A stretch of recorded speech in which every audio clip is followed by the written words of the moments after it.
안녕하세요. 열방을 향한 하나님의 마음을 가지고 선교지로 함께 부모님과 떠났던 한 분이 계십니다. 그분이 이제는 하나님을 향한 마음을 가지고 선교지로 다시 떠나려고 하시는데요. 그 목사님을 이 자리에 초대하겠습니다. 안녕하세요. 안녕하세요.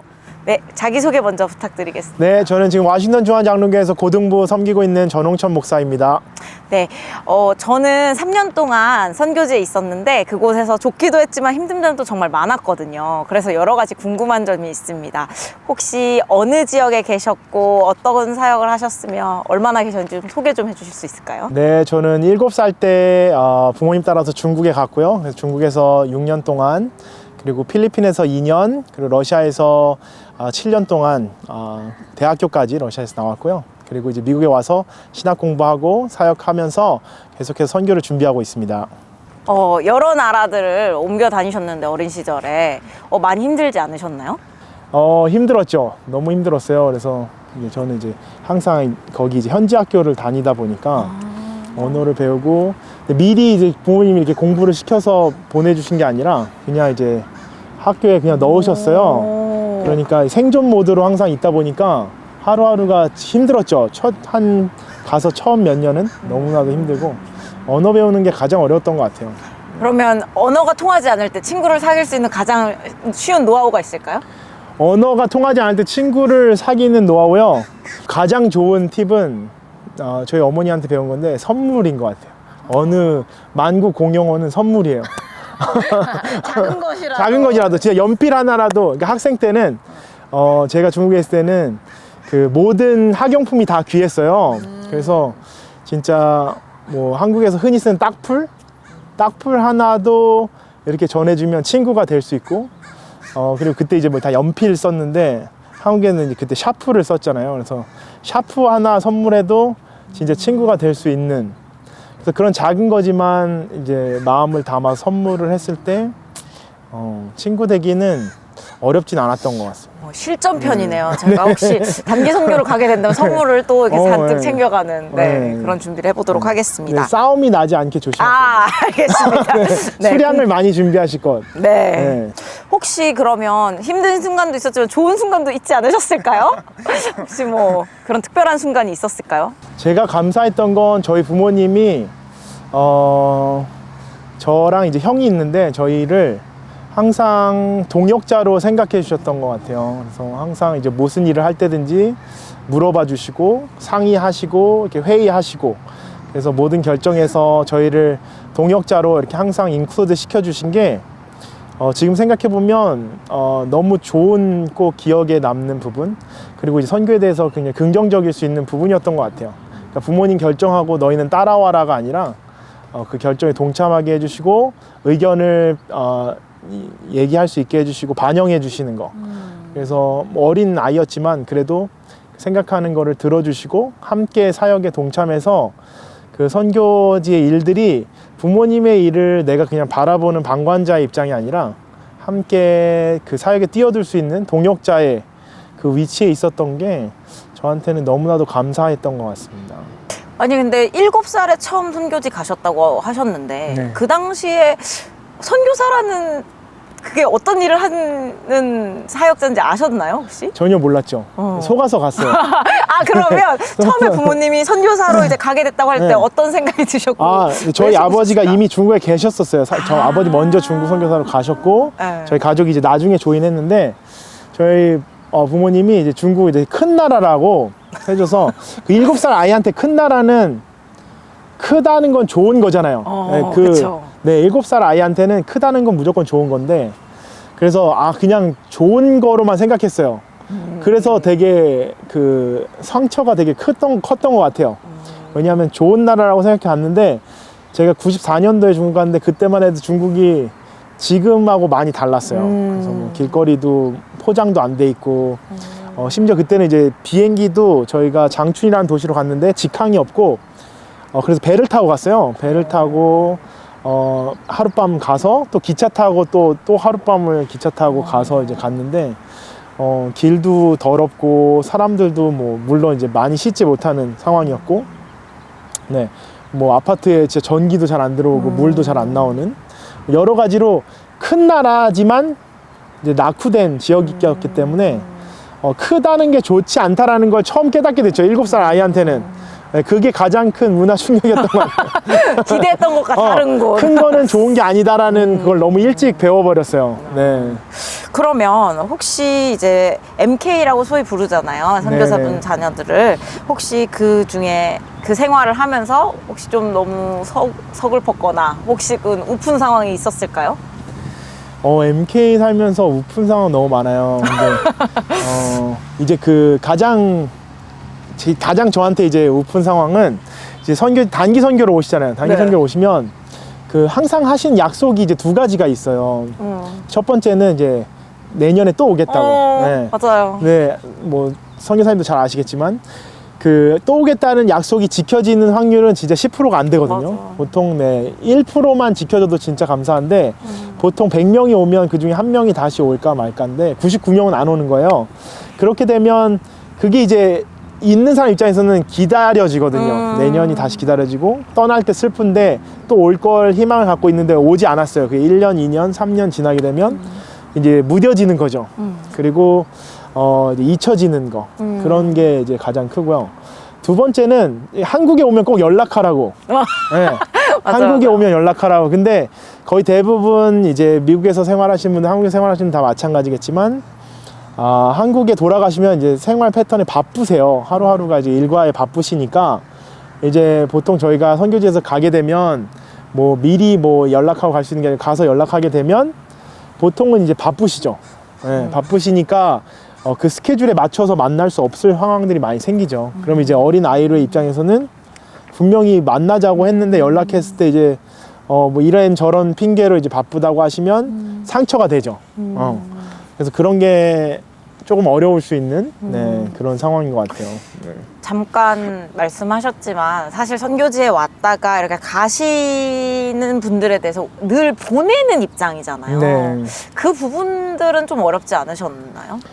그럼요. 그게 첫 해에는 진짜 많이 울었어요. 네, 왔다가 가실 때 공항에 이제 항상 가게 되니까 가시는 거 보면 막 되게 슬프고. 근데 그 사람이 적응의 동물이라고 하루 이틀 저도 지금 선교사에 15년 선교지에 15년 이상 있다 보니까 무뎌지는 것 같아요. 맞아요. 네, 그래서 그냥 이별이 자연스러워지고 잊혀지는 거에 대해서 너무나 당연스러워지고 그런 부분들이 있는 것 같더라고요. 이제 조금 이제 짧지만 잠깐 나눠주셨지만 좀 제가 경험했던 부분들을 녹여서 말씀해 주신 것 같아요. 근데 그 쉽지 않은 자리에 다시 가겠다고 결단하시고 혹시 하셨던 특별한 이유가 있으셨을까요? 우선은 그 부르심에 대한 확신인 것 같아요. 하나님이 나의 삶을 통해서 일하기 원하신다라는 그 부르심에 대한 확신, 그 확신이 가장 큰 부분이고요. 두 번째는 저한테 제 기억의 선교지는 너무 행복한 곳이에요. 기쁜 곳이고 행복한 곳. 근데 그것도 저희 부모님한테 너무 감사한 건데 한 번도 선교지에서 물론 어려우셨을 텐데 뭐 재정적으로도 그렇고 관계적으로도 상황 환경적으로 다 어려우셨을 텐데 그 어려운 내색을 안 하셨어요. 저희를 키우시면서. 그래서 저는 지금도 선교지의 기억이 너무 행복해요. 부모님이 너무 행복해 하셨으니까. 그래서 그 기억 때문에 사실은 저는 어려운데 다시 가고 싶어서 가는 게 아니에요. 네. 가장 행복했던 곳을 찾아 행복을 다시 찾아 가고 싶었던 곳이고 그것이 이제 뭐 관계적으로도 환경적으로도 모든 부분에서 저는 가장 제가 살면서 행복했던 부분을 저희 아이들에게도 동일하게 경험하게 해주고 싶은 마음이 두 번째 이유인 것 같습니다. 그러면 선교지에서 행복했던 기억이 제가 이제 느낀 바로는 한 개는 부모님이 보여주신 사랑 때문이고 두 번째는 그 땅에서 하나님이 일하시는 걸 보셨고 그걸 나만 누릴 수 없고 내 자녀에게도 주고 싶다고 네. 하셨는데 혹시 짧은 에피소드로 어떤 영혼을 향한 하나님의 마음 어떤 것들을 느껴보셨는지 나눠주실 수 있을까요? 제가 러시아에 있을 때 대학교 다닐 때 저희 이제 선교사 자녀들 유학생들 기도 모임을 마치고 집에 가는 길에 이제 그 러시아 청년들한테 이제 길에서 진짜 얻어맞은 적이 있어요. 네, 그래서 길에 집에 가다가 집 앞에서 이제 사람들한테 둘러싸여서 이제 얻어맞은 적이 있는데 진짜 뭐 정신없이 맞다가 이제 겨우 살아난 거죠. 겨우 살아서 이제 정신을 차리고 집에 가서 봤는데 이제 너무 많이 다쳐서 이제 이거는 병원에 가야 되겠다는 판단을 하고 저희 형한테 이제 앰뷸런스를 불러달라고 하고 병원에 다행히 안전하게 갔는데 병원에 이제 도착했는데 밤 시간이었어요. 그래서 밤 시간인데 이제 당직 의사가 없어서 의자가 기다리고 있는데 이제 수술대에서 이제 수술복 갈아입고 누워서 기다리고 있는데 그때 하나님이 제가 이제 하나님한테 불평을 했죠. 하나님, 제가 러시아까지 왔는데 선교하고 싶다고 해서 왔는데 뭐 저를 낙심시키셔도 되는 거냐고. 그래서 불평을 이제 막 늘어놓고 있는데 한 1시간은 누워 있었던 것 같아요. 그래서 짜증도 나고 막 화가 나는 거예요. 그래서 그 상황 가운데 있었는데 딱 하나님이 제 마음 가운데 들려주시는 음성이 하나 있었는데 너가 그 사람들을 사랑하냐고 딱 한마디 물으시는 거예요. 근데 그 대답에 대해서 당연히 예스라고 할 수가 없더라고요. 왜냐면 지금 잔뜩 얻어맞고 지금 피 흘리면서 누워있는데 거기에 대해서 예스라고 할 수 없는데 하나님이 이제 그 러시아에서의 그때까지의 삶을 돌아보게 하셨는데 내가 나름 사명감으로 러시아에 와 있다고 생각하고 선교사라고 생각하고 있었는데 그 사람들을 사랑하는 마음이 없었다라는 거를 깨닫게 해주셨어요. 그래서 그때 이제 눈물이 막 나더라고요. 눈물이 나면서 회개하고 하나님, 정말 하나님 원하시는 마음이 이거구나. 그걸 이제 회복하게 하시고 이제 수술 받고 나왔는데 그때부터 하나님이 주신 마음은 그런 것 같아요. 정말 그냥 일을 하지 말아라. 일을 하는 게 아니라 하나님 맡겨주신 영혼들을 사랑하고 있느냐.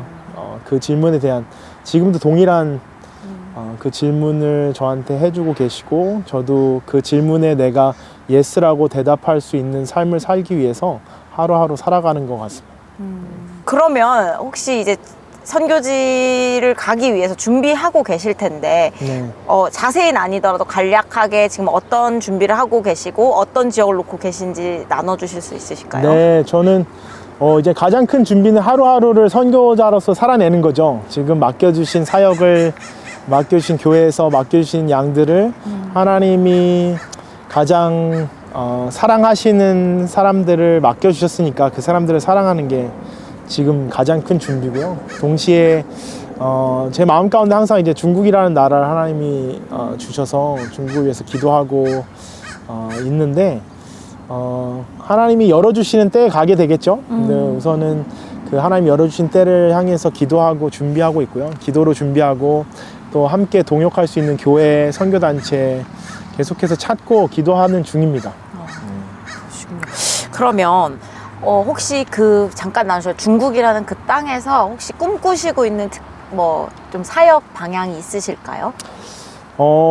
물론 이제 뭐 중국 다양한 사역이 있겠지만 저희는 이제 교육 선교를 함께 꿈꾸고 있어요. 저희 아내랑 같이 저희가 이제 전공도 저희는 둘 다 이제 교육 쪽을 전공했고 가서도 중국이 이제 워낙 선교사님들도 많고 교회들도 많이 있지만 특별히 이제 그곳에 이제 미성년자들에 대한 종교적으로는 자유함이 없기 때문에 저희들이 교육적으로 섬길 수 있는 영혼들이 많이 있을 것 같고요. 그래서 교육 선교로 그 땅 가운데서 더 청소년들 그리고 어린이들 섬길 수 있는 기회가 더 있었으면 좋겠습니다. 네. 필요한 것 같아요. 아까 말씀하신 큰 나라이기 때문에 보이는 것과 달리 아직 조금 보여지지 않은 곳, 미지의 땅도 되게 많고 도움의 손길이 필요한 청소년들도 많고 하기 때문에 그 길에 같이 기도하도록 하겠습니다. 잠깐 질문인데 15년이라는 선교지 베테랑이시잖아요. 네. 그럼 혹시 선교지 갈 때 난 이거는 꼭 챙겨가야겠다. 3가지 있을까요? 3가지요? 네. 선교지에 챙겨가야 되는 거 사실은 저희가 항상 저희 아버지가 하신 말씀이 있는데 선교지에서 첫 번째 보통은 이제 돈을 잘 챙기라고 얘기하시잖아요. 근데 그렇죠, 중요하죠. 이제 장기 선교사님 이제 저희 아버님 이제 30년 넘 40년 차 거의 선교사시니까 이제 그 진짜 베테랑 선교사님의 말을 빌리자면 첫 번째는 건강인 것 같아요. 네, 챙겨가야 되는 거. 건강. 왜냐하면 그 선교사가 이제 물론 하나님이 부르시면 거기 가서 이제 그곳에 뼈를 묻으면 제일 좋겠지만 하나님 부르시지 않았는데 가서 뼈를 묻을 준비를 먼저 하는 분들이 많으셔서 하나님이 그렇죠. 사용하실 때까지는 건강한 모습으로 하나님께 사용받아야 되니까 건강이라는 게 첫 번째고 네. 두 번째가 여권이에요. 아, 그러게요. 들어가려면 여권 준비해 예. 가셔야죠. 여권이 이제 가서도 제일 잘 챙겨야 되는 게 여권이고 들어가기 전에 제일 잘 챙겨야 되는 게 여권이고 세 번째가 사실은 이제 그 뭐 저희가 돈이라고 얘기할 수도 있지만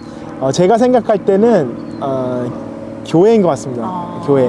네, 결국은 하나님이 선교를 교회를 통해서 하시기 때문에 이 선교사를 후원할 수 있는 교회. 근데 그게 이제 단순히 물질적인 후원이 아니라 영적으로 네, 기도로 후원하고 또 계속해서 사람을 보내주고 그리고 함께 협력할 수 있는 교회. 그 교회가 제가 볼 때는 네, 중요한 세 가지에 꼭 들어가야 되는 부분인 것 같아요. 다르네요, 역시. 저는 이제 물 필요하다, 뭐 먹는 거, 혹시 뭐 벌레 퇴치제, 막 이런 거 있잖아요. 생존에 관련된 걸 했는데. 그런 건 뭐 벌레는 좀 이렇게 같이 살아야죠. 그래서, 네. 다르시네요, 네. 역시 생존. 피도 나눠주고 네. 해야 되니까. 그러면 앞으로의 사역을 위해 요새 가장 많이 하고 계시는 기도 제목이라든지 혹은 저희가 함께 기도할 수 있는 기도 제목이 있을까요? 네, 저는 함께 협력할 교회를 위해서 가장 지금 많이 기도하고 있습니다. 그래서 함께 선교라는 게 어차피 제가 개인적으로 감당하는 게 아니라 교회가 감당해야 되는 하나님 교회에 주신 꿈이기 때문에 그 선교를 감당하는 교회와 제가 잘 협력할 수 있게 기도를 해주시면 좋을 것 같고요.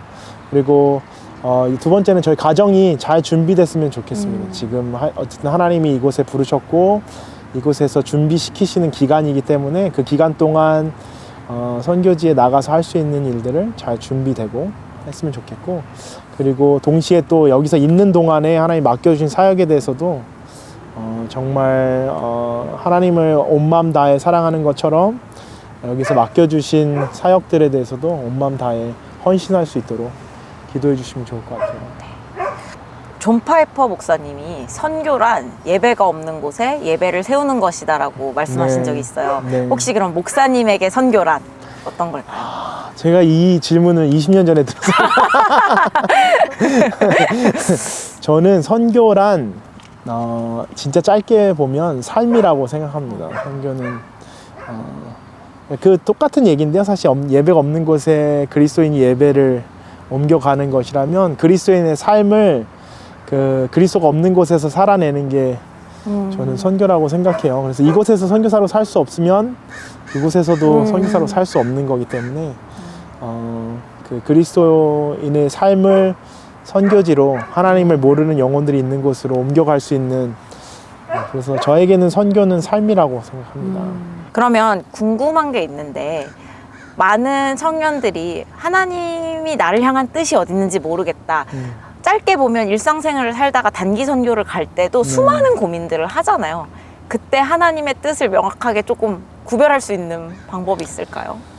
그 질문 진짜 제일 많이 듣는 것 같아요. 청년들한테 하나님의 뜻이, 하나님의 이제 그 wil이 어디에 있는지 항상 많이 물으시는데, 저는 좀 반대로 생각하면 하나님은 구약과 신약을 다 통틀어서 항상 가라고 하시거든요. 그러면 가는 것에 순종했을 때 하나님의 뜻이 보이는 거 아닌가, 저는 그렇게 생각해요. 근데 우리는 이제 발을 띄지 못해서, 띄지 않는 상태에서 하나님의 뜻을 항상 묻게 되거든요. 근데 하나님의 뜻은 항상 갔을 때 보이는 것 같아요. 우리가 이제 가는 중에 가다 보면, 사실 아브라함도 하나님이 어디로 가라는지 얘기 안 하시고 가라고 하시잖아요. 근데 하나님이 원하시는 곳을 향해 일단 발을 띄면 하나님이 하루하루 인도하시는 거니까, 그때그때 처음부터 내가 하나님의 픽처를 다 보고 가는 게 아니라 발을 띄면 하나님이 오늘 내일 하루하루에 어디에 있어야 할지 무엇을 해야 할지 보여주시는데, 그게 하나님의 뜻인 그 뜻을 살아내는 삶인 것 같고요.